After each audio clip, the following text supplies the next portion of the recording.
QPC. Question posée par Carole. Hello guys, this is DJ Brian from Rwanda. Ngiye gusubiza ibibazo nabajijwe ni Sanam Media. First questions is ni iyihe tatuwaje ukunda cyane? Muri tatuwaje zanjye nkunda cyane, tatuwaje nkunda niyo mfite ku kaguru y'imbunda ya AK-47.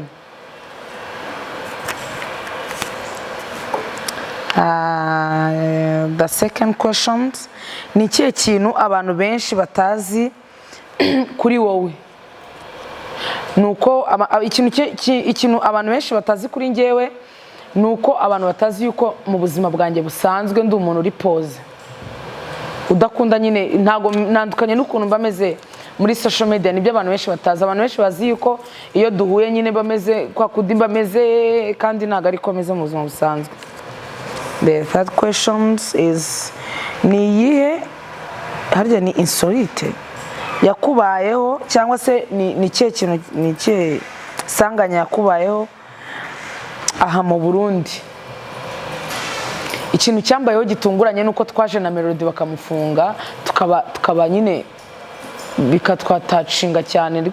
Nicyo kintu cyabaye nyine kuri njyewe, so ntago twabitekerezaga, byarabaye nyine biba shocked cyane kuri njyewe. Nicyo kintu numva cyambereho mu Burundi. Ikibazo cya kane, kuri wowe umukobwa ari sexy ameze gute? Ni umukobwa uzi ubwenge, uzi gushakisha amafaranga, pana gusaba, pana yo bamuhaye. Umukobwa uri sexy, umukobwa uzi gukora, ufite amafaranga ye, apana yo yahawe n'abagabo cyangwa se yakuye mu bindi bintu bitari byiza, yakoreye yiwe. DJ Brian akunda abahungu cyangwa akunda abakobwa? Ntago nzi urwego mwavuzamo nkunda urukundo mwashatse kuvuga, ariko ngiye nkunda abakobwa n'abahungu. Ntago nzi gusa ngo mwashatse kuvuga ngo mbakunda mu buhe buryo. Niba ari ugukundana byo gukunda Mana we, mbega ikibazo kigoye. DJ Brian akunda abahungu cyangwa abakobwa? Ngenda bakunda bose kuko ntago mbashe gusobanukirwa neza, ariko abahungu ndabakunda n'abakobwa ndabakunda. Kwigisha abana iby'igitsina bakiri bato ni wibaza ko bibica mu mutwe? Ntago ngewe nigisha abana ibintu bijyanye n'ibitsina, kandi ndibaza yuko ubundi mu bisanzwe mu buzima bwa muntu umwana uri under age, nibaza ko ataguba agomba kureba wenda sometimes ibyo bintu byo ku ma YouTube. Ubundi umwana uri under age aba agomba kureba nyine ibintu bijyanye n'iby'abana. So umwana rero ubaje kubikurikirana ntago aba akiri umwana.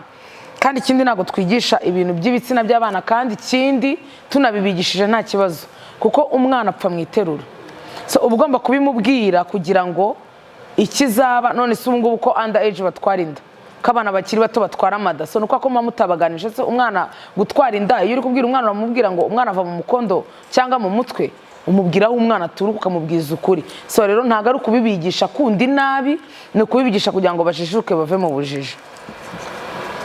Ntago nzi umubare w'ibibazo tugeze, ariko okay. Ni ikihe kintu ukora utifuza ko umwana wawe atakora cyangwa abana bari muri fondasiyo yawe batakora? Nta na kimwe.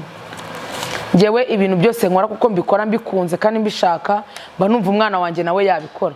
Nta kintu kidasanzwe nkora. Siniba, mbaye niba nibyo namubuza. Sinsambana, mbaye nsambana nabimubuza.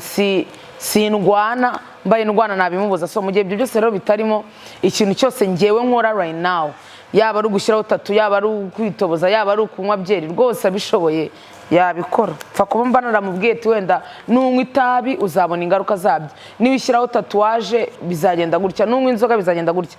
Nta kintu ngewe numva nkora ubu ngubu umwana wanjye atakora. Byose arabyemerewe yabikora, cyangwa se abana banjye bari muri fondasiyo.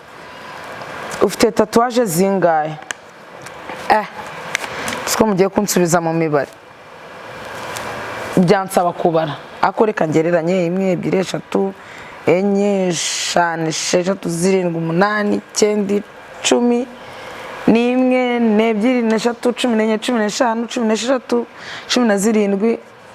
17 izo nizo mbashije kubara. Okay. umaze kujya mu bihugu byinshi, ni iki wabonye Burundi butandukanyeho n'ibindi bihugu? Abarundi bagira urukundo, Abarundi bagira pure love, bagira urukundo ruri real. Nyine ntago ari abantu bari hypocrite, ni abantu bari real, bari ubwo real, ni abantu nyine bafite urukundo ruri pure. Urukundo nyine niba gukunza aragukunda bikwereke, niba nabwo atakwishimiye nabwo arabikwereka. So nicyo kintu mu Burundi nabonye birusha ibindi bihugu, bagira urukundo tu. Tubwire gato kuri Brian Foundation. Brian Foundation ubu yahindutse La Perle, isaro, bisobanura isaro.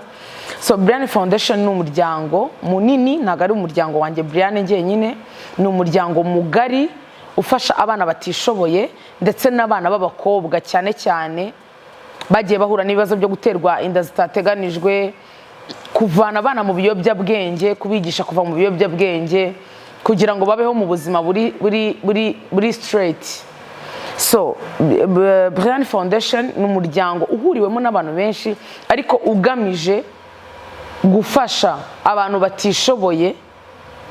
Nuvuga ngo nawe uri hano uri kudukurikira uri muri Brian Foundation, niba ufite umutima wo gufasha, niba ufite umutima wo kubona yuko mugenzi wawe hari icyo umurusha, ushaka gushyiraho itafari kugira ngo nawe amererwe neza, uri muri Brian Foundation. Kubera iki uri umu DJ?